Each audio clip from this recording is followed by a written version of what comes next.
एक निष्पक्ष और एक ईमानदार पत्रकार को कैसे कंट्रोल में किया जाए, तो उन्होंने इनकी आजीविका के ऊपर हमला करने की कोशिश की। और हमारा दुर्भाग्य है, हमने प्रदेश के मुख्यमंत्री को 200 से ज्यादा ज्ञापन भेजे।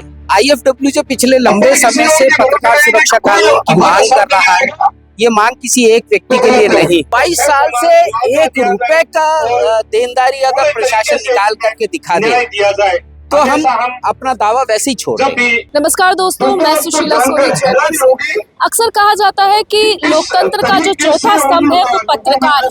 वो अक्सर जनमानस की समस्याएं उठाते हुए नजर आते हैं और उन पर ये जिम्मेदारी होती है कि समाज की जो परेशानी है, जो दिक्कत है, वो दिखाए। लेकिन क्या होगा अगर इसी चौथे स्तंभ को कमजोर करने की कोशिश की जाएगी?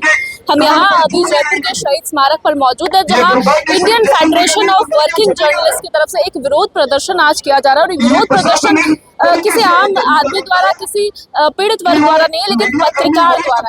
वही पत्रकार जो अक्सर जो है आज आम जनमानस की समस्याएं उठाते नजर आते हैं, लेकिन आज कहीं ना कहीं उनके ऊपर ये समस्या आ गई है और वो जो कलम के सिपाही कहे जाते हैं, वो आज में हाथ में तख्तियां लेने को मजबूर हो गए। इस तरह का जो माहौल है वो बना दिया गया है। अभी जो है फेडरेशन के महामंत्री जो है, महासचिव मंत्री जो है हमारे साथ है, इनको जानेंगे कि क्या कुछ मामला है। सर, पहले आप अपना नाम बताइए और क्या, कहाँ से शुरू हुआ है कि यहाँ सड़कों पे उतरना? देखिए, मेरा नाम मनवीर सिंह चिल्लावत है और Indian Federation of Working journalist का प्रदेश महासचिव। जहाँ तक ये बात है कि आज इतने सारे कलमकार एक जगह पर क्यों इकट्ठा हुए हैं, मुखिया क्यों भींची हुई हैं, माथे पर तनाव की रेखाएं क्यों हैं, तो ये सबको जानना चाहिए। कि जिस तरीके से हम लगातार इस बात को कहते रहे हैं कि हम कलम के सिपाही हैं, अभी आपने भी कहा इस बात को, लेकिन हम हमेशा इस बात को भी कहते हैं कि जब ये कलम हमने थामी थी तो कुछ मर्यादाएं हमने अपने लिए तय की थी, और उन मर्यादाओं में सबसे पहली मर्यादा जो हमने तय की थी कि इस कलम का उपयोग हम कभी निजी हितों पर नहीं करेंगे। यही एक कलम जो थी वो प्रशासन को भी दी गई, सरकार को भी दी गई, और हमने ये अपेक्षा की थी कि शायद वो भी अपने निजी हितों के लिए इस कलम का इस्तेमाल नहीं करेंगे। IFW जो पिछले लंबे समय से पत्रकार सुरक्षा कानून की मांग कर रहा है, ये मांग किसी एक व्यक्ति के लिए नहीं है, ये मांग संपूर्ण पत्रकारों के लिए। लेकिन नौकरशाही की तानाशाही कह सकते हैं, सरकारों की संवेदनशीलता कह सकते हैं कि वो अधिकार हमको नहीं दिया गया। पत्रकार सुरक्षा कानून आज भी लागू नहीं किया जा रहा है। इस पत्रकार सुरक्षा कानून की मांग क्यों थी, ये धरना आज आपको बताने के लिए शायद सक्षम है। Indian Federation of Working journalist के जो प्रदेश अध्यक्ष हैं, वो पत्रकार होने के साथ साथ एक टूरिज्म व्यवसायी भी है। उनका अपना एक रिजॉर्ट जैसलमेर में था। जैसलमेर के बारे में सबको पता है कि इन दिनों में एक बड़ा आंदोलन वहां पर अपना स्वरूप ले रहा है। ओरण को बचाने के लिए आमजन सड़कों पर उतर रहा है। एक पत्रकार के रूप में भूपेंद्र सिंह जी राठौड़ की भी भूमिका थी, और शायद उसी भूमिका से नाराज जो जैसलमेर के जिला कलेक्टर है माननीय प्रताप सिंह जी नाथावत, वो कहीं ना कहीं आहत हुए। और जब उनको कुछ समझ में नहीं आया कि एक निष्पक्ष और एक ईमानदार पत्रकार को कैसे कंट्रोल में किया जाए, तो उन्होंने इनकी आजीविका के ऊपर हमला करने की कोशिश की। वहां पर जो इनका रेस्टोरेंट था उसको बंद करवाने का फरमान जारी हुआ, क्योंकि उपेंद्र सिंह जी का कहना था कि पिछले 22 साल से इसी स्थान के ऊपर इस जमीन को किराए पर लेकर के मैं अपने व्यवसाय को संचालित कर रहा हूँ, किसी तरह की अनैतिक गतिविधि नहीं है। और बात अगर किराएदार अधिनियम की भी की जाए, किराएदारी जो अधिनियम है उसकी भी की जाए, तो वो एक कानून के तहत उसके कुछ प्रावधान है। बिना उनके आप इस तरीके से मेरा परिसर खाली नहीं करवा सकते। लेकिन सारे कानून को, सारे नियमों को ताक में रख करके बाकायदा बुलडोजर चला गया, तो सेना अपने आप कमजोर हो जाएगी। ये जो बुलडोजर की संस्कृति है, देश की पत्रकारिता सदैव इसके खिलाफ रही है। क्योंकि हम ये कहते हैं कि अगर अपराधी ये वो देश है जिसके अंदर कसाब को भी अदालत का सहारा लेने का मौका दिया गया था, लेकिन वो बुलडोजर उस रेस्टोरेंट के ऊपर चला दिया जाता है।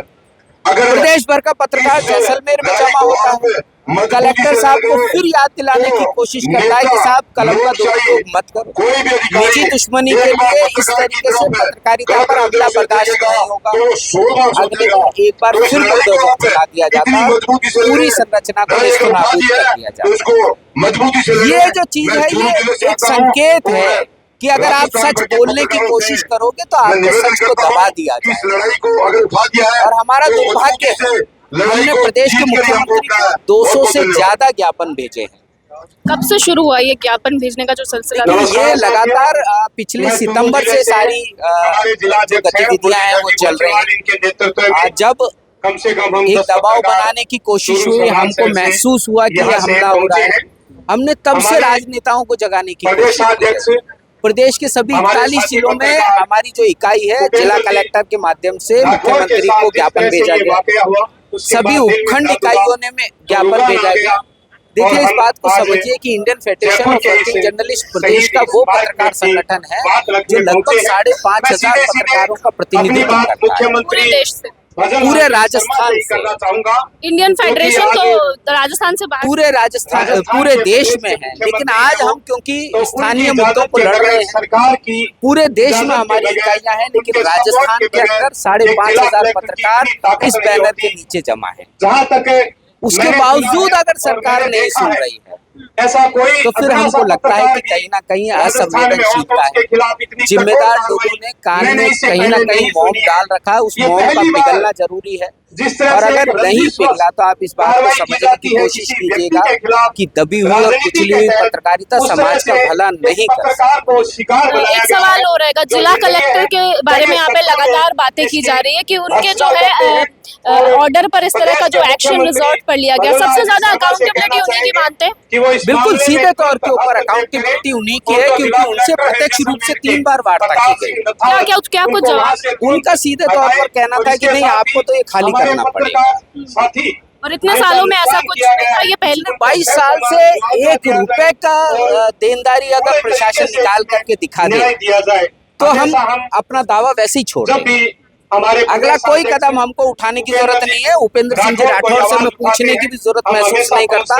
मैं स्वयं कहता हूँ कि हमारी अगर एक भी गलती है, कोरोना काल के अंदर जब सरकारों ने किराया माफ किया, हमने उस दौर के अंदर भी उस जगह का किराया सरकार को दिया है, तो फिर आखिर ये सब क्यों? और दूसरी चीज है कि अगर उस जगह की जरूरत किसी सरकारी परियोजना के लिए थी, किसी भी चीज के लिए थी, तो हमको भी लगता है कि नहीं, देनी चाहिए। देश हित में अगर कुछ है हमको करना चाहिए। लेकिन आपके पास में उस जगह को लेकर के कोई योजना नहीं, आपके पास में उसका कोई विकल्प नहीं कि आप उस जगह का करना क्या चाहते हैं। केवल इसलिए उस जगह को खाली चाहिए आपको क्योंकि एक पत्रकार ने ओरण आंदोलन को समर्थन देने की कोशिश की। और इस बात को देश की जनता को, देश की जनता को समझना होगा ये आवाज कि आखिर ये हो क्यों। राजस्थान सरकार ही नहीं, केंद्र सरकार तक, क्योंकि जिस तरीके से देश भर की बड़ी कंपनियां दोबारा से जैसलमेर और बाड़मेर के अंदर निवेश कर रही हैं, चाहे सरकार हो, ये सब उनके इशारों पर है। उम्मीद करते हैं क्योंकि ओरण का जो आंदोलन है, ओरण बचाओ जो आंदोलन है, आप देखिए कि बात तो इस देश के अंदर की जाती है कि पर्यावरण को बचाएं। देश के प्रधानमंत्री इस बात को बोलते हैं कि एक पेड़ माँ के नाम, लेकिन वहाँ पर अगर पेड़ कट रहा है तो फिर मेरा पत्रकार कैसे चुप हो सकता है? बिल्कुल, आप फिर से एक बार जो है धन्यवाद, आपने बात कही अपनी और आगे भी हम दिखाएंगे क्या। धन्यवाद कि एक मंच दिया हमारी आवाज को।